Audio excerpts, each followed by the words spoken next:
حضرت بلال بن رباح، آپ کے والد کا نام حضرت رباح تھا، حضرت بلال کے والد۔ وہ حضرت بلال ابھی بچپن میں چھوٹے سے تھے کہ والد انتقال کر گئے، یتیمی میں پرورش پائی جناب بلال نے، یتیمی میں، اور پھر دو بہنیں، ایک والدہ، ایک بھائی۔ حضرت بلال حبشی کا یہ خاندان مکے میں بکتا بکاتا کسی طرح عبداللہ بن جدعان کے پاس پہنچ گیا۔ بڑا پکا کافر تھا، بڑا پکا۔ ذرا اسلام کی روشنی چمکی نہ تھوڑی سی، حضرت ابوبکر صدیق رضی اللہ تعالیٰ عنہ اس رستے سے گزرتے تھے، اس رستے میں حضرت بلال کام کاج کیا کرتے تھے، بڑے محنت، بڑے جفاکش، بڑے ہمت والے۔ حضرت صدیق اکبر نے ایک دن روک کے کہا، بلال کب تک تو اتنے خداؤں کو پوجتا رہے گا؟ کب تک تو اتنے خداؤں کو پوجے گا، جگہ جگہ ماتھا ٹیکے گا؟ یہ تجھے کبھی غلامی سے آزاد نہیں کریں گے۔ میں تجھے ایک دروازہ بتلاتا ہوں، اگر تو اس دروازے پہ آئے گا تو وہ تجھے مکے کی گلی سے اٹھا کے کعبے کی چھت پہ کھڑا کر دیں گے۔ گلی ہے میرے پاس، دامن مصطفیٰ سے جو بھی لپٹا وہ یگانہ ہو گیا، جس کے حضور ہو گئے اس کا زمانہ ہو گیا۔ حضرت بلال حبشی رضی اللہ تعالیٰ عنہ کو بات بتلائی، سلیم الفطرت آدمی تھے، سنجیدہ آدمی تھے، اچھا مزاج رکھتے تھے، فہم و فراست رکھتے تھے۔ جناب بلال نے کلمہ پڑھ لیا، کلمہ پڑھ کے نا تو سب لوگوں نے کہا، بہت سارے لوگوں نے اپنا اسلام چھپا کے رکھا ہوا تھا۔ دو واقعات ایسے ہوئے کہ حضرت بلال کا اسلام ظاہر ہو گیا۔ کسی کام سے بت خانے بھیجا عبداللہ ابن جدعان نے، بت خانے گئے تو لگے ہوئے تھے بت، کتار اندر کتار، بتوں کی کتاریں بنی ہوئی تھی۔ حضرت بلال نے مٹی اٹھائی اور بتوں کے منہ پہ مار کے کہنے لگے، جو اپنا چہرہ صاف نہیں کر سکتے وہ کسی کو نفع نقصان کیا پہنچائیں گے۔ جو لوگ دیکھ رہے تھے انہوں نے آ کے عبداللہ ابن جدعان کو بتایا، کہا تیرا غلام ہے اور تو بہت بڑا سردار بنتا ہے، تیری عزت خاک میں مل جائے گی کسی کو پتہ چل گیا کہ عبداللہ کا غلام مسلمان ہو گیا۔ عبداللہ بن جدعان نے راتوں رات امیہ بن خلف سے بات کی اور امیہ سے کہا، یار یہ غلام لے لو، مفتی لے لو۔ بتایا نہیں امیہ کو، بتایا نہیں کہ مسلمان ہو گیا ہے۔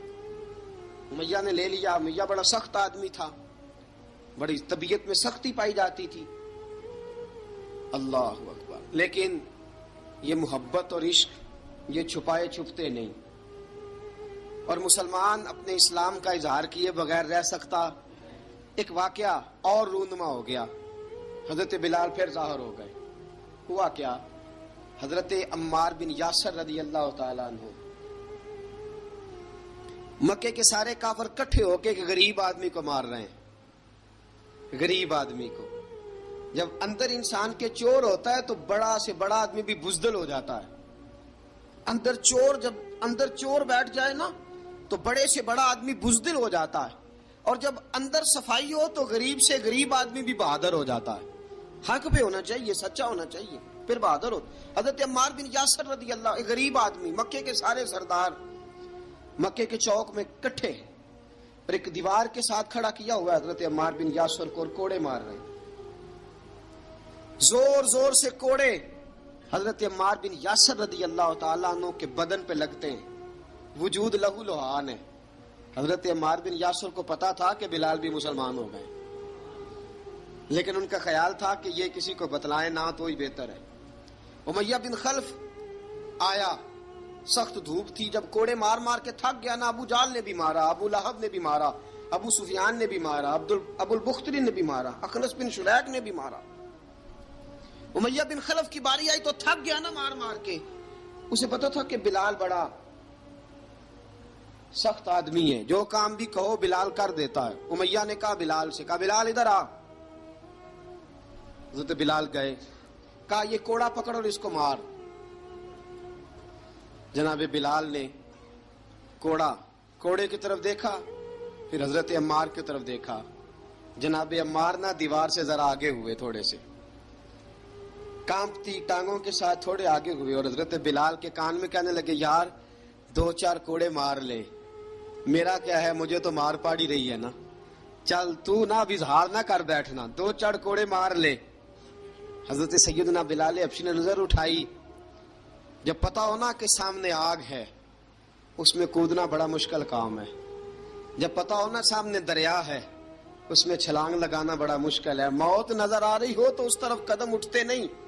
حضرت بلال کو پتا تھا یہ سارے کٹھے ہیں اور مجھے بھی ماریں گے، کوڑا دیا ہے اور اسلام اجازت دیتا ہے رخصت کی۔ آپ کی گن پٹی پہ کسی شخص نے پسٹل رکھ دیا اور اس نے کہا کہو کہ میں کافر ہوں تو اجازت ہے، کہہ دو، جان بچاؤ، اسلام اجازت دیتا ہے۔ لیکن سیدنا بلال، حضرت بلال رضی اللہ تعالیٰ عنہ، حضرت بلال حبشی رضی اللہ تعالیٰ عنہ نے حضرت عمار بن یاسر نے کہا یار تو دو چار کوڑے مار لے لیکن اپنا آپ بچا۔ حضرت بلال کہنے لگے ٹھیک ہے، حضرت بلال کہتے ٹھیک ہے میں دو چار کوڑے مار لیتا ہوں لیکن اپنا آپ بچا لیتا ہوں۔ اب جلدی سے امیہ بن خلف چلایا، کہنے لگا تجھے کہا کوڑا مار، پکڑ کوڑا۔ حضرت بلال نے کوڑا ہاتھ میں لیا، ایک دفعہ امیہ کی طرف دیکھا، پھر ابو جہل کی طرف دیکھا، پھر ابو لہب کی طرف دیکھا، سارے کافروں پہ نظر دوڑائی اور پھر عمار بن یاسر کی طرف دیکھا، کہا عمار تو مار کھا سکتا ہے تو میں نہیں کھا سکتا، عمار تو تیرے وجود پہ زخم لگ سکتے ہیں تو میرے پہ نہیں لگ سکتے، عمار جس خدا کا تو کلمہ پڑھتا ہے اسی کا میں پڑھتا ہوں، اور جس زلفوں کا تو قیدی ہے میں بھی اسی محمد عربی کی زلفوں کا قیدی ہوں۔ اب دیکھ ذرا مل کے مار کھانے میں کیا مزہ ہے، ذرا دیکھتے ہیں ذرا کٹھے ہو کے ظلم سہنے میں کیا لطف آتا ہے۔ حضرت سیدنا بلال حبشی نے زور زور سے کوڑا گھمایا، اعلان بغاوت ہونے لگا ہے، بلال آنے لگے ہیں میدان عمل میں۔ جناب بلال نے زور زور سے کوڑا گھمایا اور گھما کے دور پھینکا اور امیہ کی طرف دیکھ کے کہنے لگے یہ عمار اکیلا نہیں، اسے تنہا نہ سمجھنا، یہ اکیلا مار نہیں کھائے گا۔ اشہد ان لا الہ الا اللہ واشہد ان محمدن عبدہ ورسولہ، فرمایا تیاری کر کے نکلو، اب عمار اکیلا مار نہیں کھایا کرے گا، جب عمار مار کھائے گا تو اس کے ساتھ حصہ داری کرنے بلال بھی آیا کرے گا۔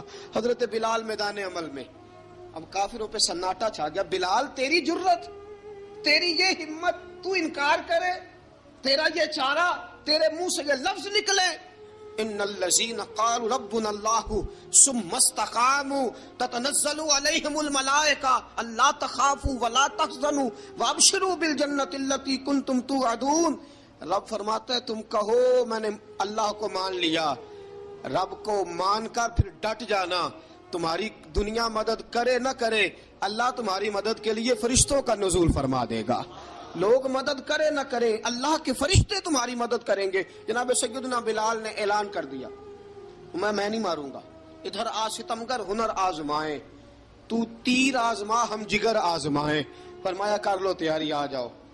اب وہ سارے نا، کیونکہ سب سے سخت مشہور تھا نا امیہ، اب سارے دیکھنے لگے امیہ کی طرف، امیہ کو اب اسے سمجھ نہیں آ رہی میں کیا کروں۔ بلال نے تو کبھی نہ کی نہیں، تو جو کہتے تھے کر گزرتا تھا، یہ عجیب معاملہ ہے۔ کہنے لگا بلال تجھے پتا ہے تو کیا کر رہا ہے، تو نے جذبات میں آ کے اعلان تو کر دیا، تجھے اس کا پتا ہے؟ جناب بلال حبشی رضی اللہ تعالیٰ عنہ فرمانے لگے مجھے پتا ہے تو مجھے مارے گا، مجھے پتا ہے مجھے سزائیں دے گا، مجھے سارا پتا ہے، لیکن عقل کو تنقید سے فرصت نہیں، عشق پر ایمان کی بنیاد رکھ۔ فرمایا میں نے عقل کے گھوڑے دوڑانے چھوڑ دیے ہیں، بس کلمہ جو پڑھ لیا ہے، جب اعلان جو کر لیا ہے، جب محبت جو کی تو اب اس میں کسی قسم کی مصلحت کی اجازت نہیں۔ اقبال کہتا ہے کہ پختہ ہوتی ہے اگر مصلحت اندیش ہو عقل، عشق ہو مصلحت اندیش تو ہے خام ابھی، اور بے خطر کود پڑا آتش نمرود میں عشق، عقل تھی محو تماشائے لبے بام ابھی۔ فرمایا عقل پختہ ہوتی ہے اگر سوچا جائے، عشق کے معاملے میں سوچا جائے تو عشق کمزور ہوتا ہے، وہاں سوچنے سمجھنے کی اجازت ہوتی نہیں۔ سوچنا سمجھنا تھا کلمہ پڑھنے سے پہلے، اب تو پڑھ لیا، اب سوچنے کا نہیں، اب عمل کرنے کا وقت ہے۔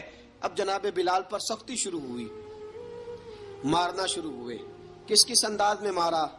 لوہے کی سلاخیں پہنا کر عرب کی تپتی ہوئی ریت پہ لٹا دیا۔ جب لوہا گرم ہوتا سلاخیں گرم ہوتی وہ وجود کو لگتی، پہلے خاموش رہتے، پہلے علامہ ندوی نے لکھا پہلے چپ رہتے، پہلے احد احد نہیں کہتے تھے، پہلے احد احد نہیں کہتے، جب تکلیف بڑھ جاتی نا تو پھر زبان سے نکلتا احد احد احد، وہ وحدہ لا شریک ہے، وہ وحدہ لا شریک ہے۔ جب تکلیف بڑھتی پھر امیہ کیا کرتا؟ پھر امیہ حضرت بلال رضی اللہ تعالیٰ عنہ کے گلے میں رسی ڈالتا اور مکے کے اوباش لڑکوں کے ہاتھ میں دیتا، مکے کی گلیوں میں۔ کبھی کسی پاگل کو آپ گزرتے دیکھو نا، لڑکے اسے چھیڑ رہے ہوں، آپ کو پتا ہے وہ پاگل ہے، اس نے زیادتی بھی کی ہے، لڑکے چھیڑتے ہوں تو بزرگ اور سیانے لوگ منع کرتے ہیں، کہتے ہیں بدتمیزوں نہ کرو، وہ تو بیچارہ دیوانہ ہے، وہ تو پاگل ہے۔ مکے کی گلیوں میں حضرت بلال جب گلے میں رسی ڈال کے، ذرا دوستوں خیال تو کرو، بٹن کھلا ہو تو ہم بازار میں جانا پسند نہیں کرتے، کپڑے تھوڑے میلے ہوں تو گلی میں نکلتے نہیں۔ بلال تو مہذب آدمی ہے، سنجیدہ آدمی ہے، یہ کیا ہو رہا؟ حضرت بلال کے گلے میں رسی ڈال کے نا جب مکے کی گلیوں میں وہ نوجوان دوڑایا کرتے تھے، حضرت بلال رضی اللہ تعالیٰ عنہ کے قریب سے گزرتے تو گزرنے والے بھی عجیب بات کرتے، کوئی کہتا ذرا اور کلمہ پڑھ، کوئی کہتا بلا اب اپنے خدا کو تجھے بچائے، کوئی کہتا بلال تجھے کیا ضرورت پڑی تھی یہ سارا کچھ کرنے کی۔ ایک آدمی آیا کہنے لگا بلال اگر تیرا رب سچا ہے، تیرے رسول سچے ہیں، پھر تجھے بچاتے کیوں نہیں؟ پھر تجھے بچاتے کیوں نہیں؟ جب تو اتنا مخلص مومن ہے اور اتنا تیرے اندر خلوص پایا جاتا ہے تو وہ آتے کیوں نہیں تیرے دفاع کے لیے؟ وہ تیرے لیے ڈھال کیوں نہیں بنتے؟ حضرت بلال حبشی کا جواب بڑا زبردست تھا۔ جناب بلال کہنے لگے میں مخلص تو ہوں، میرا رب قادر بھی ہے، لیکن فرمایا جب تم جاتے ہو نا بازار میں برتن خریدنے، مٹی کا برتن لینا ہو تو ذرا ٹھوک بجا کے چیک کرتے ہو کچا ہے کہ پکا ہے۔ فرمایا رب رسول بھی ذرا ٹھوک بجا رہے ہیں کچا ہے کہ پکا ہے۔ فرمایا میں دعا کرو میں امتحان میں پورا اتروں، دعا کرو میں امتحان میں پورا اتروں، وہ ذرا مجھے ٹھوک بجا کے چیک کر رہے ہیں، ٹھوک بجا کے۔ حضرت بلال حبشی مارا ستایا تینوں لب دیاں آپ گواچے، سانو اپنی خبر نہ کوئی، ساتھوں پارے ککھ گلیاں دے، سانو آکھ دے لوگ شدائی، ننگ نموس دا ساڑ کے چولا، گل پہنے تاج گدائی، آزم اپنا آپ گوایا ہے تاں یار نے چاتی پائی۔ حضرت بلال حبشی اتنی مار اتنی تکلیفیں۔ اچھا حضرت صدیق اکبر گزرے، اچھا ایک بات اور لکھی ہے سیرت نگاروں نے، وہ کہتے ہیں کہ ایک تو تھا نا جب تکلیف ہوتی تھی تو احد احد کہتے تھے، ایک جب کوئی کافر نظر آتا تھا نا اس طرح بندہ چڑھاتا نہیں کسی کو، جب کوئی بے ایمان کافر نظر آتا حضرت بلال کو تو آپ فرماتے احد احد احد، اللہ ایک ہے، اللہ ایک ہے، اللہ ایک ہے، اللہ ایک ہے۔ جب کوئی نظر آتا اب وہ مارتا، پھر آہستہ آہستہ وظیفہ پاک گیا، پھر سارا دن احد احد چلتا رہتا، سارا دن احد احد چلتا رہتا۔ حضرت صدیق اکبر گزرے قریب سے، بڑی تکلیف ہوئی، جناب ابو بکر صدیق رضی اللہ تعالیٰ عنہ نے کہا بلال اونچی ذکر نہ کیا کر، آہستہ کر لیا کر، اونچی آواز میں مارتے جو ہیں تجھے تو اس طرح کر، ذرا ذکر دو ہے نا، ایک ذکر جلی ہے ایک ذکر خفی ہے، تو دل میں ذکر کر لیا کر، اونچا نہ کیا کر، مار سے تو بچ جا۔ تو بلال نے کہا ٹھیک ہے، آپ نے جو نسخہ دیا اس پہ عمل کروں گا۔ 2 دن حضرت بلال حبشی نے دل میں ذکر کیا، مار ہی نہیں پڑی، مار ہی نہیں پڑی۔ جفا جو عشق میں ہوتی ہے، اقبال کہتا ہے جفا جو عشق میں ہوتی ہے وہ جفا ہی نہیں، ستم نہ ہو تو محبت میں کچھ مزہ ہی نہیں۔ حضرت بلال کو مارنا نہ پڑی، 2 دن مار نہ کھائی تو تیسرے دن امیہ داخل ہوا تو کہنے لگے احد احد احد، اس نے پھر پکڑ لیا درہ، پھر اٹھایا کوڑا، پھر لگا مارنے۔ جناب حضرت بلال حبشی رضی اللہ تعالیٰ عنہ کو مار پڑ رہی ہے، جناب صدیق اکبر گزرے، کہا بلال تجھے منع کیا تھا، تو پھر شروع ہو گیا ہے، کہا حضور آہستہ ذکر کرنے میں مزہ ہی نہیں آتا، یہ مجھے مارتے نہیں، کسی کو کیا پتا چلے گا کہ بلال پہ سختیاں ہو رہی ہیں۔ حضرت بلال حبشی، اب سیدنا صدیق اکبر فرماتے ہیں کہ رسول پاک گزرے، بلال کو مار پڑ رہی تھی، میرے حبیب پاک کی آنکھوں میں آنسو آ گئے، بے خبر ہو جو غلاموں سے وہ آقا کیا ہے، حضور کی آنکھوں میں آنسو، اور حضور نے دعا فرمائی کہ یا اللہ میرے بلال کو نجات دے دے، یا اللہ میرے بلال کو نجات دے دے۔ رسول پاک یہ کہہ کے گزر گئے، ایک کونے میں، حرم شریف کے کونے میں بیٹھ کے رسول پاک رو رہے ہیں. جناب صدیق اکبر نے کہا حضور کیا ہوا؟ فرمایا ابو بکر سوچ رہا ہوں خدا اگر مجھے پیسے دے تو میں بلال کو خرید لوں، اگر رب پیسے دے تو خرید لوں، سوچ رہا ہوں. جناب ابو بکر صدیق گھر گئے، گھر جا کے حضرت عباس کو بھیجا، کہا امیہ میرا مخالف ہے، مجھ سے وہ بات نہیں کرے گا، آپ جائیے، آپ جا کے کہیے بلال کو بیچ ڈالے. حضرت عباس نے جا کے کہا بلال کو بیچ دو. کہنے لگا میری قیمت بہت زیادہ ہے، 50 دینار کا میں نے خریدا ہے اور میں منافع لے کے بیچوں گا. حضرت عباس نے آ کے جناب صدیق اکبر کو بتایا تو ابو بکر صدیق فرمانے لگے چل مجھے ساتھ ہی لے جا، دیکھ لیتے. پہنچے، جب ابو بکر صدیق کو آتے دیکھا نا تو چڑ گیا. کہنے لگا ابو بکر اگر تو بلال کو خریدنا چاہے تو وہ جو تیرے پاس رومی غلام ہے وہ مجھے دینا پڑے گا، 2 لونڈیاں اس کے ساتھ دینی پڑیں گی، اور یہ 50 دینار کا ہے، میں تجھ سے 2000 دینار لوں گا. 50 دینار کا ہے، 2000 دینار لوں گا. حضرت صدیق اکبر رضی اللہ تعالیٰ عنہ نے فرمایا مجھے منظور ہے، مجھے منظور ہے، منظور ہے مجھے. تو ابو بکر صدیق نے وہ تینوں غیر مسلم غلام لیے، 2000 دینار لیے. حضرت عباس نے بھی کلمہ نہیں پڑھا تھا. کہنے لگے ابو بکر تو کامیاب تاجر ہے، کیا کرنے لگے ہو؟ تو حضرت ابو بکر صدیق کہنے لگے آپ نے بھی کلمہ نہیں پڑھا، آپ کو اس سودے کا پتہ نہیں، آپ ابھی اس لذت آشنائی سے واقف نہیں، آپ نے بھی یہ ذائقہ چکھا نہیں، آپ ابھی اس راہ سے گزرے نہیں، آپ کو پتہ نہیں یہ بھی ایک ذائقہ ہے، یہ بھی ایک سودا ہے، یہ بھی ایک لذت ہے، یہ بھی ایک گہرائی ہے، یہ بھی ایک مزہ ہے، اس کا بھی آپ کو علم نہیں، آپ نے کلمہ نہیں نہ پڑھا. محبت کو سمجھنا ہے تو نہ سے خود محبت کر، کنارے سے کبھی اندازہ طوفان نہیں ہوتا. فرمایا ابھی تو راہ گزر میں ہے، قید مقام سے گزر، ابھی ذرا آگے چلیں گے نا، جب آپ کلمہ پڑھیں گے تو آپ کو پتہ چلے گا. حضرت سیدنا بلال حبشی کو لینے کے لیے صدیق اکبر پہنچے، 2000 دینار، 3 غلام پڑھے لکھے سیانے سمجھدار. جب دیے نا تو امیہ کھلکھلا کے ہنسا، کہنے لگا ابو بکر بڑے گھاٹے کا سودا کیا تو نے، ابو بکر تو نے بڑے گھاٹے کا سودا کیا ہے. یہ پڑھا لکھا مجھے دے کے جا رہا ہے اور یہ ان پڑھ تو لے کے جا رہا ہے، یہ خوبصورت رومی غلام دے کے جا رہا ہے اور یہ حبشی کالے رنگ کا تو لے کے جا رہا ہے، اور 50 دینار کا غلام 2000 دینار میں تو لے کے جا رہا ہے. اتنے گھاٹے کا سودا، اتنی بڑی نادانی. حضرت جناب سیدنا صدیق اکبر رضی اللہ تعالیٰ کہنے لگے امیہ تو کافر ہے لیکن تو نے ابھی بھی پیسے تھوڑے مانگے ہیں، تو نے بلال کا رنگ دیکھا ہے، میں نے مصطفیٰ کے عشق کا رنگ دیکھا ہے. فرمایا تو ابھی اس کے رنگ میں الجھا ہوا ہے اور میں جو اس کے باطن کا حسن ہے وہاں تک پہنچ گیا ہوں. حضرت سیدنا بلال حبشی رضی اللہ تعالیٰ عنہ ساتھ کھڑے، جناب ابو بکر صدیق رضی اللہ تعالیٰ عنہ نے ارشاد فرمایا اگر میں یمن کا حکمران ہوتا، یمن کا بادشاہ ہوتا، اور تو مجھے کہتا کہ بلال میں تب دوں گا جب تو مجھے یمن کی حکمرانی دے گا، فرمایا میں تجھے یمن کی حکمرانی بھی دے دیتا لیکن بلال کو ضرور خرید کے لے جاتا. حضرت بلال حبشی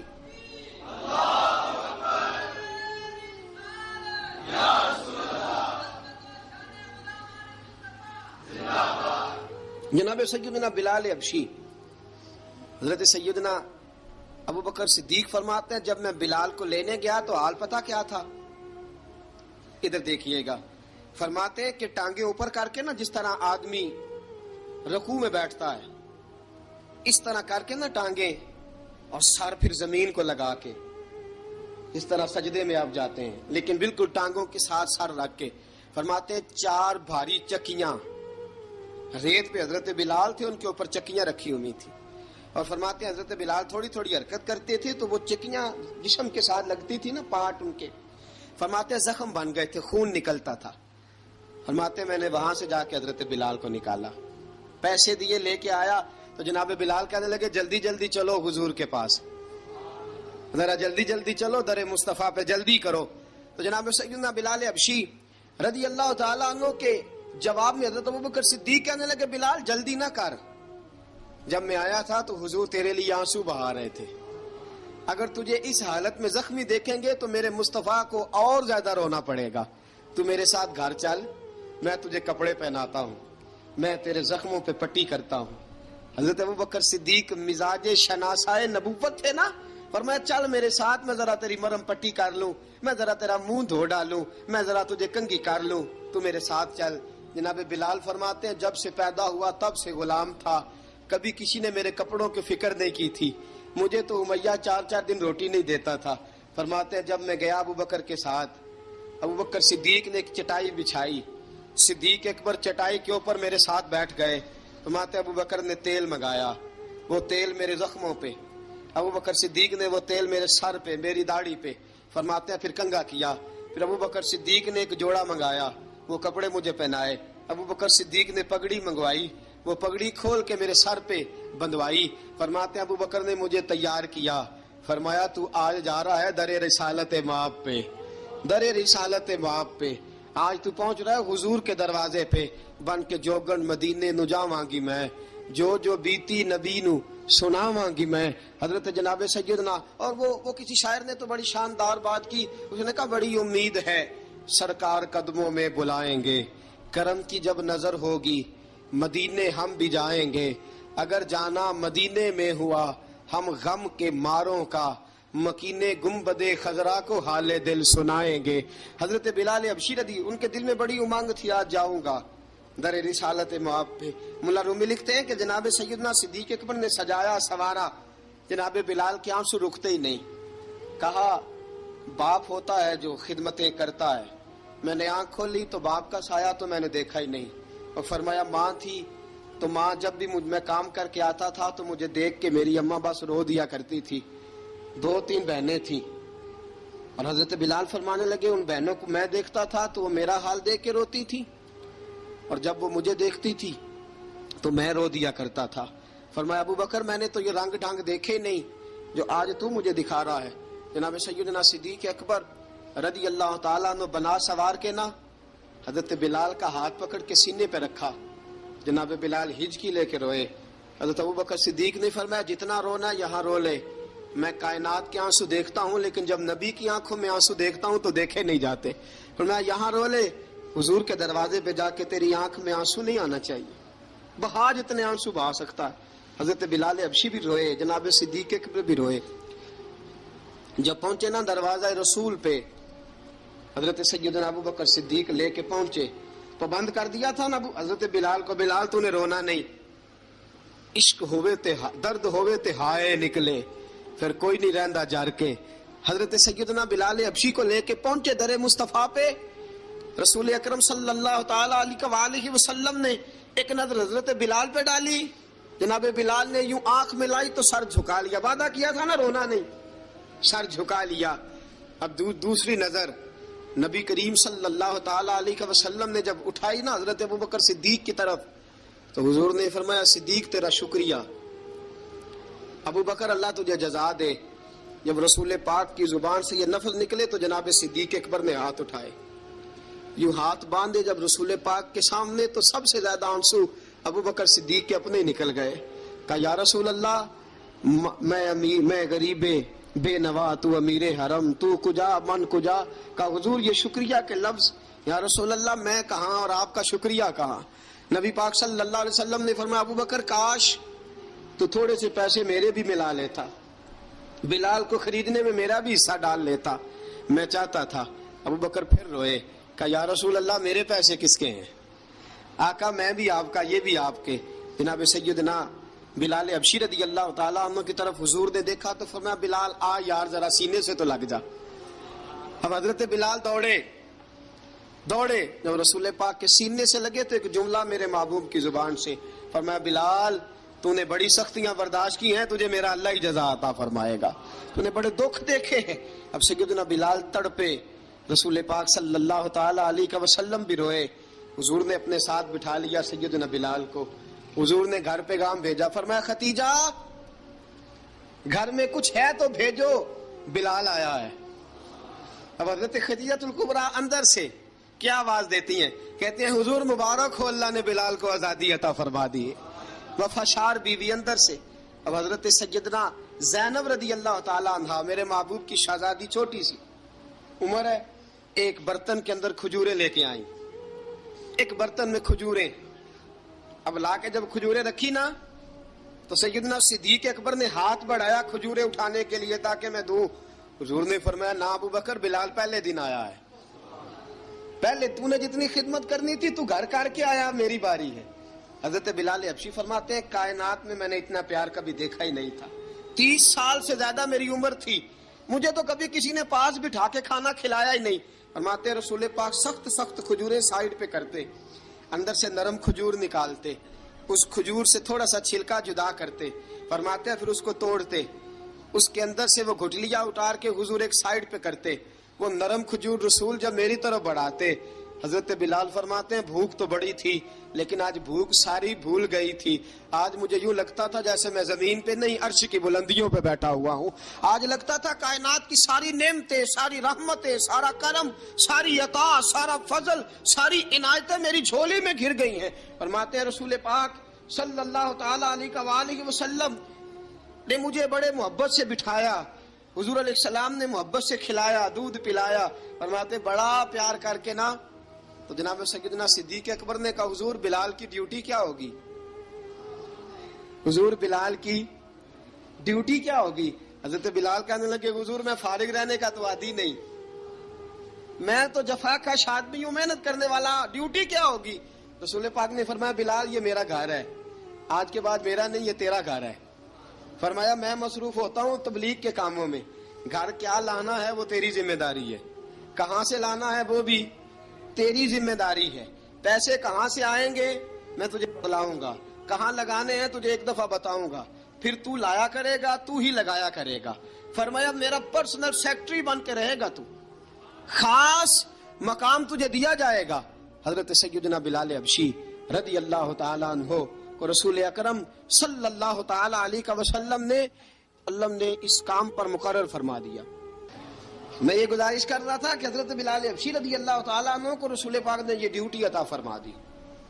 اب پتہ کیا ہوتا، حضرت پردے کی آیتیں تو ابھی آئی نہیں تھی. حضرت بلال رضی اللہ تعالیٰ عنہ رسول پاک کے ساتھ نکلتے تبلیغ کے لیے، کسی کام کے لیے، سودا صرف لاتے بازار سے. یہ مکے کے دنوں کی بات ہے، مکے کے دنوں کی.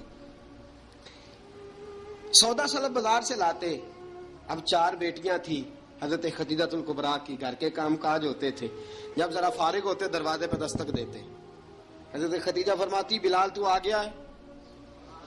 وہ دستک سے پہچانتی ہے کہ بلال کے دستک ہے. بلال آ گیا. کہا اماں جی میں سارے کام کاج باہر کے ختم کر آیا ہوں، گھر کا کوئی کام ہے تو ذرا مجھے بتاؤ. آپ فرماتی گھر کے کام ہے پر میں کر رہی ہوں. اب حضرت بلال گلنا شروع کرتے. یہ ہے محبت. آج اگر ہم کہیں خادم ہو بھی نہ تو بہانے ڈھونڈتے پھرتے ہیں فارغ ہونے کے. حضرت بلال فرماتے آپ نے چکی پیس لی ہے، گھر میں جھاڑو دے لیا ہے، بچوں کے لیے دودھ آ گیا ہے، بکریوں کا دودھ دھو لیا گیا ہے. ایک ایک کام پوچھتے ہیں. حضرت خدیجہ الکبریٰ فرماتی یہ بھی ہو گیا، یہ بھی ہو گیا، چکی رہ گئی ہے پیسنے والی. فرماتے ذرا دروازہ کھول دو میں پیس ڈالتا ہوں. حضرت بلال گھر کی چکی پیستے، گھر کے کام کاج کرتے. ایک دن نہ دار ارقم میں رسول پاک تھے تو باہر سے کچھ شورش ہوئی. حضرت بلال حبشی کہنے لگے حضور ایک نیزہ نہیں منگوا دیتے مجھے؟ ایک نیزہ. ساری دنیا حضرت بلال کو مؤذن رسول سمجھتی ہے اور ہیں بھی، لیکن حضرت بلال سب سے پہلے نیزہ بردار بھی ہیں. سب سے پہلے نبی پاک کی حفاظت کے لیے نیزہ جس شخص نے اٹھایا ہے، تلوار اٹھانے والے اور ہیں، جان قربان. نیزہ سب سے پہلے حضرت بلال. کہا حضور ایک نیزہ نہیں منگوا دیتے؟ بلال کیا کرنا ہے؟ کہا یا رسول اللہ یہ کافر ہلکی پھلکی شرارت کرتے رہتے ہیں، ذرا میرے ہاتھ میں نیزہ ہوگا نا تو قریب کوئی نہیں آئے گا. یہ کرتے رہتے ہیں نا ہلکی پھلکی شرارت، باز نہیں آتے. نیزہ دے دیں گے نا تو قریب کوئی نہیں آئے گا. اب رسول پاک نے نیزہ دے دیا، منگوا دیا. اب حضرت بلال کے ہاتھ میں نیزہ ہوتا، رسول پاک کے آگے آگے چلتے، آگے آگے آگے آگے. نبی کریم صلی اللہ تعالی علیہ وآلہ وسلم دار ارقم میں جا کے تبلیغ کا کام شروع کرتے تو حضرت بلال دروازے پہ نیزہ لے کے کھڑے ہو جاتے. حضور نے فرمایا بلال تو ادھر کھڑا ہو گیا. یا رسول اللہ انشاءاللہ جب تک میں کھڑا ہوں اندر کوئی کافر آ نہیں سکتا، اندر کوئی نہیں آئے گا، میں محافظ بن کے کھڑا ہوں. حضرت بلال حبشی رضی اللہ تعالیٰ عنہ نے ہمیشہ، اور یہ نیزہ ہمیشہ پاس رکھا، بدر میں بھی، احد میں بھی، تبوک میں بھی، یرموک میں بھی، خندق میں بھی. جب نبی پاک نماز پڑھانے کے لیے کھڑے ہوتے تو حضرت بلال نیزہ نبی پاک کے آگے گاڑ دیتے. یہ سترا بن گیا، اب کوئی آگے سے گزرے گا تو اسے تکلیف نہیں ہوگی، گناہ نہیں ہوگا. حضور کے آگے رکھ دیتے. حضرت بلال حبشی نے مکے کے 13 سال سابقون الاولون میں سے ہیں. قرآن کہتا ہے والسابقون الاولون من المہاجرین والانصار. فرمایا وہ جو پہلے سبقت لینے والے ہیں نا مہاجر اور انصار، پہلے جنہوں نے سب سے پہلے کلمہ پڑھا، وہ مہاجر اور انصار جنہوں نے پہلے کلمہ پڑھا. اور فرمایا والذین اتبعوہم باحسان، اور وہ جنہوں نے احسان کے ساتھ ان کی پیروی کی، رضی اللہ عنہم ورضوا عنہ. فرمایا وہ اللہ سے راضی ہیں، اللہ ان سے راضی ہے. اللہ انہیں جنت میں داخل کرے گا جس کے نیچے نہریں بہ رہی ہیں. ذالک الفوز العظیم. فرمایا یہ بہت بڑی کامیابی ہے پہلے کلمہ پڑھ لینا. حضرت بلال سابقون الاولون میں سے، پہلے کلمہ پڑھنے والے لوگوں میں سے. جناب سیدنا بلال حبشی رضی اللہ تعالیٰ عنہ نے پوری دلیری کے ساتھ کام کیا. اب آ گیا وقت ہجرت کا. رسول پاک صلی اللہ تعالیٰ علیہ وسلم نے حضرت بلال کو فرمایا بلال تو ہجرت کر جا مدینے کی طرف، چلا جا. حضرت بلال نے عرض کی حضور میں غلام ہوں، خادم ہوں، ہر حکم ماننا میری ڈیوٹی ہے، لیکن ایک عرض کرنی ہے صرف. حضور نے فرمایا بلال کرو. کہا یا رسول اللہ آپ مدینے آئیں گے نا؟ آپ آئیں گے مدینے؟ رسول پاک صلی اللہ علیہ وسلم مسکرا پڑے، فرمایا ہاں میں بھی آؤں گا. کہا حضور بس ٹھیک ہے بتائیں کب جانا ہے، بس اتنی سی بات ہے. آپ آئیں گے نا؟ حضور نے فرمایا آؤں گا. کہا ٹھیک ہے بتائیں کب جانا ہے. سرور کون مکان سیاح لا مکان صلی اللہ تعالی علیہ وسلم نے فرمایا بلال یہ 16 مرد عورتوں بچوں پر مشتمل 16 لوگوں پر مشتمل یہ قافلہ ہے. اس قافلے کے اوپر تجھے میں امیر مقرر کرتا ہوں، تو ان کو لے کے جائے گا مکے سے مدینے. 250 کلومیٹر کا سفر، 250 میل کا سفر. حضرت بلال حبشی رضی اللہ تعالیٰ عنہ قافلے کے امیر بن کے، سخت گرمی کا موسم، حضرت بلال کے ہاتھوں میں تلوار ہے، ایک ہاتھ میں نیزہ ہے، ایک ہاتھ میں تلوار ہے. تیر آپ نے پیچھے باندھ رکھے ہیں پشت پہ، اور آپ لے کے جا رہے ہیں، کبھی قافلے کے آگے، کبھی پیچھے، کبھی دائیں کبھی بائیں. وہ عورتیں اور بچے ذرا پریشان ہوتے تو حضرت بلال فرماتے پریشان ہونے کی ضرورت نہیں، ہمیں مصطفیٰ کریم نے بھیجا ہے، ہمیں نبی اکرم صلی اللہ علیہ وسلم نے بھیجا. میرا یقین بڑا مضبوط ہے، اور میں نبی پاک صلی اللہ علیہ وسلم نے بھیجا، فکر نہ کرو چلو. اب یہ قافلہ جا رہا ہے. حضرت بلال حبشی نے بخیر و عافیت سپہ سالار بن کر اس قافلے کو پہنچایا مدینے میں. اب مدینے پہنچا کے سارے لوگ مدینے والے مدینے میں لگ گئے اپنے اپنے کام. حضرت بلال پہلے دن ہی آ کے مدینہ منورہ سے باہر سرحد پہ کھڑے ہو گئے. کہا بلال ادھر کیا کر رہے ہو؟ کہا وعدہ کیا تھا یار نے آؤں گا دن ڈھلے. نبی پاک علیہ السلام نے وعدہ فرمایا تھا میں آؤں گا. اب میرا تو کام ہے نبی پاک کا انتظار کرنا، استقبال کرنا. حضرت بلال روز انتظار کرتے. رسول پاک تشریف لے آئے. حضور حکم کیا ہے؟ فرمایا مسجد بنانی ہے. مسجد ایک قباء بن رہی ہے. تو سب مزدوروں سے زیادہ کام حضرت بلال نے کیا. مسجد نبوی کی تعمیر شروع ہوئی تو سب سے زیادہ کام حضرت بلال نے کیا. مسجد بن گئی. اب جناب اذان کا معاملہ شروع ہو گیا. مسلمانوں کو نماز کے لیے کیسے بلائیں؟ ایک صحابی کہنے لگے حضور ہم اوپر آگ جلایا کریں گے، جب آگ جلے گی تو لوگوں کو پتہ چلے گا نماز کا وقت ہو گیا. ایک نے کہا ہم بڑی دف منگواتے ہیں، دف بجائیں گے، نماز کا وقت ہو گیا. حضور نے فرمایا جاؤ صبح فیصلہ کریں گے. رات صحابہ سوئے. حضرت عبداللہ ابن زید رضی اللہ تعالیٰ عنہ اور حضرت عمر فاروق رضی اللہ خواب دیکھتے ہیں. خواب میں کوئی اذان پڑھ رہا ہے، اللہ اکبر اللہ اکبر اللہ اکبر اللہ اکبر. اذان پڑھنی چاہیے نا؟ کیا خیال ہے آپ کا؟ اذان آنی چاہیے نا؟ میں ویسے معذرت کے ساتھ کبھی کبھی ایسا ہوتا ہے کہیں جماعت کرانے لگے نا تو کسی سے کہنا تکبیر پڑھو تو ایک دوسرے کو کہنا شروع کر دیتے ہیں تو پڑھ. میں اپنے استادوں کے پاس جب ہم پڑھتے تھے حضرت ویسی صاحب رحمۃ اللہ علیہ کے پاس، تو ہم پڑھ رہے تھے، سبق تھوڑا رہتا تھا، دیر ہو گئی کلاس کو تو ایک لڑکا آیا تو استاد کہنے لگے اذان پڑھ. کہنے لگا جی مجھے شرم آتی ہے. تو استاد فرمانے لگے یار میں تو بڑا بے شرم ہوں، 40 سال ہو گئے اذانیں پڑھ رہا ہوں، تمہیں شرم آتی؟ بڑا بے شرم ہوں، 40 سال سے اذان. کہنے لگا نہیں جی وہ والا معاملہ نہیں. فرمانے لگے یار گالی نکالتے وقت شرم آنی چاہیے، کسی کو برے لفظوں سے یاد کرتے وقت، کسی کا گلہ کرتے وقت، غیبت کرتے وقت، چغلی کرتے وقت، جھوٹ بولتے وقت، دغا اور فریب اور فراڈ کرتے وقت شرم آنی چاہیے. تجھے اذان دیتے وقت شرم آ رہی ہے. یہ ہمارا حال ہے. اذان آنی چاہیے، مشکل کام نہیں، سیکھنی چاہیے. میرے نبی کریم صلی اللہ علیہ وسلم نے فرمایا جس نے 40 دن تک اللہ کی رضا کے لیے 5 وقت کی اذان پڑھی، 40 دن صرف، فرمایا اللہ اس کے پچھلے سارے گناہ معاف فرما دے گا. اور فرمایا قیامت کے دن سب سے لمبی گردنیں مؤذنوں کی ہوں گی. اذان دینے والوں کی گردنیں اور قد لمبے ہوں گے. یا رسول اللہ پھر؟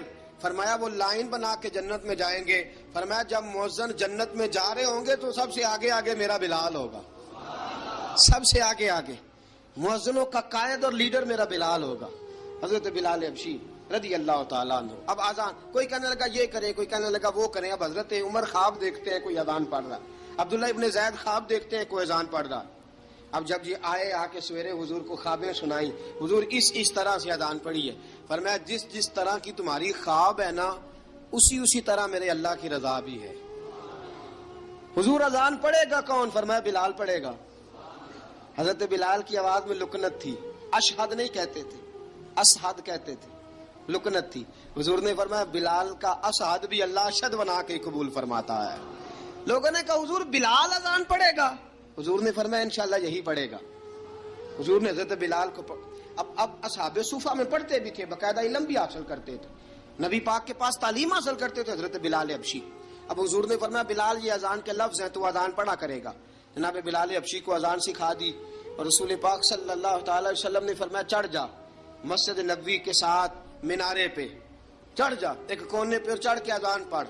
اب حضرت بلال حبشی رضی اللہ تعالیٰ عنہ نے سب سے پہلی اذان تاریخ میں پڑھی, سب سے پہلی اذان. 2 مرتبہ حضرت بلال اذان نہیں پڑھ سکے جب تک رسول پاک موجود ہے. 2 مرتبہ, ایک مرتبہ تو مدینہ منورہ میں کسی وجہ سے حضرت بلال اذان نہ دے سکے, ایک مرتبہ تبوک سے واپسی پہ سو گئے. حضور نے فرمایا بلال تیری ڈیوٹی ہے ہمیں جگانے کی. حضرت بلال خود بھی سو گئے. سویرے جب اچھی طرح سے سورج چمکا تو رسول پاک کی آنکھ کھلی. حضرت بلال کو حضور نے آواز دی, جناب بلال چونک کے اٹھے. فرمایا تجھے کہا تھا جگانا ہے. یا رسول اللہ ساری رات جاگتا رہا, جب جاگنے کا ٹائم آیا تو سو گیا. میں نے کہا میں ذرا کمر سیدھی کر لوں. حضور بس لیٹا ہی ہوں تو آنکھ لگ گئی, ٹیک لگائی ہے بس میں نے, پتھر کے ساتھ آنکھ لگ گئی. حضور نے فرمایا چلو پڑھو اذان. حضرت بلال نے اذان پڑھی اور سورج چمکتے میں رسول پاک نے نماز ادا فرمائی. عزیز دوستو, حضرت بلال حبشی نے ہمیشہ اذان پڑھی, ہمیشہ. نبی کریم صلی اللہ تعالی علیہ وسلم کے صحابہ ایک دن حضرت بلال سے کہنے لگے بلال تو ساری زندگی اذان پڑھتا رہا, مزہ کب آیا اذان پڑھنے کا, مزہ کب آیا؟ حضرت بلال کہنے لگے ایک اس دن جس دن مجھے حضور نے اذان سکھائی تھی, بڑا لطف آیا تھا حضور سے اذان سیکھنے کا. اور فرمایا ایک اس دن مجھے مزہ آیا جب میں نے کعبے کی چھت پہ کھڑے ہو کے اذان پڑھی ہے. حضرت بلال فرماتے ہیں سارے کافر زمین پہ کھڑے تھے گردنیں جھکائے, اور میرے مصطفیٰ کریم جب کسوا نامی اونٹنی پہ بیٹھے تھے نا اور میں اذان دے رہا تھا تو میں آج بڑا راضی تھا. میں کہہ رہا تھا یا اللہ کیا بات ہے, آج تو نے میرے حبیب کو کتنی عزتوں سے نوازا ہے. ایک ہے گھر کے کام کاج کرنا, اور میں پہلے بھی حدیث سنا چکا, حضرت بلال حبشی خود بخود لوگوں سے قرضہ لے لیتے تھے, حضور کو تکلیف ہی نہیں. بخاری مسلم بتاتی ہے خود بخود قرضے لے لیتے تھے, خود بخود. نبی پاک کو تکلیف ہی نہیں دیتے تھے, کام کاج ہے, مہمان آ جا رہے ہیں ان کی خدمت کر دی ہے. بلال نے خود ہی قرضہ اٹھا لیا, قرضہ اٹھا کے خود بخود حضرت بلال سودا لے آئے, سودا لا کے جناب بلال نے پکا دیا. ایک دن ایسا بھی آیا, بخاری شریف کے لفظ ہیں کہ جن کے قرضے دینے تھے وہ کہنے لگے بلال سویرے قرضہ دو ورنہ تجھے لے جائیں گے, بکریاں چرانی پڑیں گے. حضرت بلال حبشی رضی اللہ تعالیٰ عنہ نے حضور کی خدمت میں عرض کی, کہا اگر کوئی بندوبست ہو گیا تو ٹھیک ہے ورنہ میں تو سویرے بھاگ جاؤں گا, میں شام چلا جاؤں گا, پیسے آ گئے تو مجھے پیغام بھیجنا, آ جاؤں گا. سویرے فجر سے پہلے حضور نے پیغام بھیج دیا. فرمایا بلال تیری مدد کے لیے اللہ نے 3 اونٹنیاں سامان کی بھیج دی ہیں. حضرت بلال حبشی رضی اللہ تعالیٰ عنہ نے سارا گھر کا کام کاج خود سے سنبھال لیا تھا. ایک دن غائب ہو گئے حضرت بلال اذان دے کے, فجر کی اذان دے کے. ایک دن فجر کی اذان دے کے غائب نہیں ہونا چاہیے, کیا خیال ہے آپ کا؟ مؤذن کو اذان دے کے غائب, اسے مسجد میں پھر رہنا چاہیے. حضرت بلال حبشی رضی اللہ تعالیٰ عنہ اذان پڑھی, غائب ہو گئے. صحابہ ڈھونڈ رہے ہیں بلال کدھر ہے, اقامت پڑھے. حضور نے فرمایا ٹھہر جاؤ, بلال آئے گا تو اقامت پڑھے گا, بلال آئے گا تو. جلدی نہ کیا کرو مسجد میں, اگر 2-4 منٹ کبھی دیر ہو جائے نا نماز میں تو جلدی کوئی بات نہیں, اللہ کے گھر ہی آئے ہو نا, جلدی نہ مچایا کرو, اللہ کا گھر ہے, رحمت والی جگہ ہے. حضور نے فرمایا بلال آئے گا تو اذان پڑھے گا. اب سب صحابہ خاموش ہیں کہ بلال جاتا نہیں, کام بھی اس کا کوئی ایسا نہیں. حضرت بلال دوڑے آئے, جلدی جلدی جلدی جلدی دوڑے آئے. رسول پاک صلی اللہ علیہ وسلم نے سوال ہی نہیں کیا کہ بلال تو کدھر سے آیا ہے، فرمایا آ گئے ہو؟ حضور آ گیا ہوں، پڑھو اقامت، پڑھو اقامت پڑھی، جماعت ہو گئی۔ اب صحابہ کرام علی مریدوان حیران ہے کہ حضور نے پوچھا ہی نہیں اور بلال آیا بھی دیر سے۔ حضرت جناب سیدنا صدیق اکبر، جناب مقداد، جناب سلمان فارسی، چند صحابہ نا حضرت بلال کو لے کے، کون ہے بلال تو کدھر تھا؟ راز کی کوئی بات ہے جو بتاتا نہیں، کدھر تھا؟ حضرت بلال رضی اللہ تعالیٰ عنہ کی آنکھوں میں آنسو آ گئے، رو پڑے، رو پڑے۔ کہ بلال کوئی گہری بات ہے، بتا معاملہ کیا ہے، روتا کیوں ہے؟ حضرت بلال حبشی رضی اللہ تعالیٰ عنہ فرمانے لگے جب حضرت خدیجہ الکبریٰ گھر میں چکی پیستی تھی، تھک جاتی تھی نا تو میں مدد کرایا کرتا تھا۔ کتنے دن بیت گئے، جب فجر کی اذان دینے کے لیے گزرتا ہوں تو حضرت فاطمہ الزہرا کے بچے روتے ہوتے ہیں۔ فرمایا میں نے حضرت فاطمہ کو گود میں کھلایا ہے، مجھے اپنے محبوب کی شہزادی سے بڑا پیار ہے۔ کئی دنوں سے حضور کی خدمت میں عرض کر رہا تھا یا رسول اللہ کو مہربانی فرمائیں۔ حضور نے رات پیغام بھیجا ہے سیدہ فاطمہ کو کہ بلال جب آئے تو پردہ کر کے اندر چلی جایا کر۔ حضرت بلال فرماتے ہیں اذان دے کے گیا تھا حضرت فاطمہ کے گھر، میں نے کہا محبوب کی بیٹی ذرا پردہ کر لے، تو بچوں کو دودھ پلا، میں تیری چکی پیس دیتا ہوں۔ حضرت بلال حبشی کی آنکھوں میں آنسو رو رو کے بتلاتے ہیں، فرمایا سیدہ طیبہ طاہرہ حضرت فاطمہ الزہرا، میرے حبیب نے پتہ کیا فرمایا؟ فرمایا جس نے فاطمہ کو راضی کیا اس نے تو مجھے راضی کیا ہے۔ حضرت سیدنا بلال حبشی فرماتے ہیں میں نے چکی پیسی اور میں تمہیں کیا بتاؤں، میرے محبوب کی بیٹی نے مجھے بڑی ہی دعائیں دی ہیں، انہوں نے مجھ پر بڑا ہی اظہار محبت فرمایا ہے۔ فرمایا میں آذان سے لے کر جماعت تک لوگ تسبیحاں رولتے ہیں، لوگ قرآن کی آیات کی تلاوت کرتے ہیں، آذان سے لے کر جماعت تک لوگ مختلف قسم کے اذکار میں مشغول ہوتے ہیں۔ فرمایا میرا ذکر سنو، میری تلاوت سنو، میرا وظیفہ سنو، میں آذان سے لے کر جماعت تک محمد عربی کی بیٹی کی خدمت کرنے چلا جاتا ہوں۔ رسول پاک صلی اللہ علیہ وسلم کی شہزادی کی چکی پیس کے آیا۔ حضرت بلال نے اس انداز میں، بدر کی جنگ لگ گئی، بدر کا مارکا، حضرت بلال کے ہاتھ میں تلوار ہے، کہا میں لڑوں گا، پورا پورا جہاد کروں گا۔ امیہ بن خلف جو بڑا مارا کرتا تھا نا، وہ دوڑ رہا تھا اپنے بیٹے کو لے کے، آگے کچھ صحابہ کھڑے تھے، وہ قریب سے گزرنے لگا، حضرت بلال نے فرمایا ذرا پکڑنا امیہ کو، یہ مجھے مارا کرتا تھا، ذرا پکڑنا، نہ جانے نہ دینا۔ امیہ کو صحابہ نے روکا، حضرت عبد الرحمن ابن عوف نے پکڑ کے ایک زور سے گھونسا مارا، ادھر جا کے گرا۔ حضرت بلال تلوار لے کے کھڑے ہیں امیہ کے سر پہ۔ کہا امیہ میں تجھے نہیں کہا کرتا تھا اللہ میرے مصطفیٰ کو بڑی عزتیں عطا فرمائے گا؟ میں تجھے نہیں کہا کرتا تھا کہ خدا ہمیں غلبہ دے گا؟ هو الذی ارسل رسولہ بالہدی ودین الحق لیظہرہ علی الدین کلہ، میں نہ کہا کرتا تھا کہ اللہ اس دین کو ہر دین پہ غلبہ دے گا، اور میں دیکھ اللہ نے ہمیں عزت دے دی، دیکھ تو ذلیل کر دیا گیا۔ حضرت بلال نے مارا، گردن اڑا دی۔ حضرت ابوبکر صدیق پیچھے دیکھ رہے تھے، دوڑے ہوئے آئے، کہا بلال مبارک ہو، بلال مبارک ہو، آج تو تیرے سارے بدلے پورے ہو گئے۔ حضرت بلال نے سجدہ شکر ادا کیا۔ میرے دوستو بڑی باتیں ہیں جناب بلال کی کرنے والی، یہ وقت ساتھ نہیں نہ دیتا کسی کا، یہ رک جاتا ہے، یہ کہتا ہے کہ بس اب رک جاؤ، وقت ہو گیا آگے گزرنے کا۔ حضرت بلال حبشی رضی اللہ تعالیٰ عنہ رسول پاک کا وصال ہوا نا، حضرت بلال نے منہ سے لفظ ہی کوئی نہیں ادا کیا، کسی نے اپنا دکھڑا کسی انداز میں سنا لے۔ حضرت عمر نے کہا، جس نے کہا حضور وصال کر کے گردن اڑا دوں گا۔ حضرت عثمان غنی نے کہا خبردار کوئی مجھے آ کے نہ بتائے کہ مصطفیٰ وصال کر گئے۔ حضرت علی المرتضیٰ رضی اللہ تعالیٰ عنہ نے فرمایا نہ بھائی، میرے مصطفیٰ پر تو موت آتی نہیں، جس طرح عام لوگوں پہ سب لوگوں نے اپنے اپنے اظہار کر لیے نا، بلال نے کسی کو دکھ بتایا ہی نہیں۔ ایک کونے میں بیٹھ کے نا حضرت بلال اکیلے آنسو بہاتے رہے، کسی کو بتایا ہی نہیں، اکیلے روئے۔ ایک شخص کہنے لگا یار بلال بولتا نہیں، کہا نہ بلاؤ اسے۔ عصر کی نماز کا وقت ہوا نا، تو وہ بلال جو کعبے کی چھت پہ بغیر سیڑھیوں کے چڑھ گیا تھا، وہ بلال جو کعبے کی چھت پہ بغیر کسی سہارے کے چڑھ گیا تھا، اس بلال کو کہا کہ بلال چڑھ، ذرا آذان پڑھ، مسجد کی چھت پہ چڑھ جا۔ حضرت بلال کئی بار چڑھے اور کئی بار گرے، کئی بار چڑھے اور کئی بار گرے۔ حضرت بلال حبشی رضی اللہ تعالیٰ نے آواز دی، کہا سلمان میری مدد کرنا، میری مدد کرنا، اب مجھ سے چڑھا نہیں جاتا، اب مجھ سے جایا نہیں جاتا۔ جناب سلمان فارسی نے بھی سوال نہیں پوچھا کہ بلال تو بیمار ہے، یہ نہیں پوچھا۔ حضرت بلال کو دو چار صحابہ نے اٹھایا، چھت پہ پہنچایا، بلال نے اذان شروع کی۔ جب کہا نا اللہ اکبر اللہ اکبر، وہ آواز جس میں بڑا سوز ہوتا تھا، بڑی درد، بڑی بلندی ہوتی تھی، بڑا جوش خروش ہوتا تھا، آج وہ آواز دب گئی۔ جب بلال نے کہا نا اشہد ان لا الہ الا اللہ، حضرت بلال رضی اللہ تعالیٰ عنہ نے تھوڑی دیر روک کے سانس لیا۔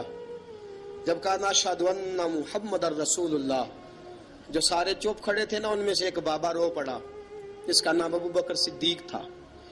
جب حضرت ابو بکر صدیق کی آنکھ میں آنسو آیا تو حضرت بلال چھت کے اوپر زمین پہ گرے اور کہا ابو بکر یہ ڈیوٹی کسی اور کی لگا دے، یہ ڈیوٹی کسی اور کی لگا دے، اب میری روح اجازت نہیں دیتی، مصطفیٰ کریم کے بعد مجھ سے اذان نہیں پڑھی جائے گی۔ آپ نے واقعہ سن رکھا ہے کہ ایک بار صحابہ نے بلایا، دوبارہ آئے، حضور خواب میں ملے، کہا بلال تو آتا کیوں نہیں؟ بلال چھوڑ کے چلے گئے تھے، فرمایا اب میرا یہاں دل نہیں لگتا، ملک شام کے شہر حلب میں چلے گئے تھے، چھوڑ دیا تھا مدینہ منورہ، اب میری نگاہوں میں جچتا نہیں کوئی، جیسے میرے محبوب ہیں ایسا نہیں کوئی۔ حضور خواب میں ملے، آئے مدینے، حضرت بلال آخری بار، لوگوں نے کہا اذان پڑھو، کہا مجھے وہ اذان بھول ہی گئی ہے جو مجھے مصطفیٰ کریم کے زمانے میں پڑھا کرتا تھا، مجھ سے نہیں پڑھی جاتی، نہ مجھے کہو، میں کیسے پڑھوں؟ امام حسن اور حسین نے آ کے دامن تھاما نا، تو کہا بیٹا میں تمہاری نانی کا بھی نوکر رہا ہوں، میں تمہاری ماں کی چکی بھی پیستا رہا ہوں، مجھ سے کوئی فرمائش نہ کر ڈالنا، میں نے نوکری کی ہے اور مجھے اگر اللہ نے توفیق دی تو میں تمہارے بچوں کے پیر بھی دھویا کروں گا۔ لیکن امام حسن رضی اللہ تعالیٰ عنہ نے فرمایا بلال ایک بار تو اذان سنانی پڑے گی۔ سنائی بلال نے اذان۔ کوئی گھر مدینے میں ایسا نہیں تھا جہاں سے رونے کی آواز نہ آئی ہو۔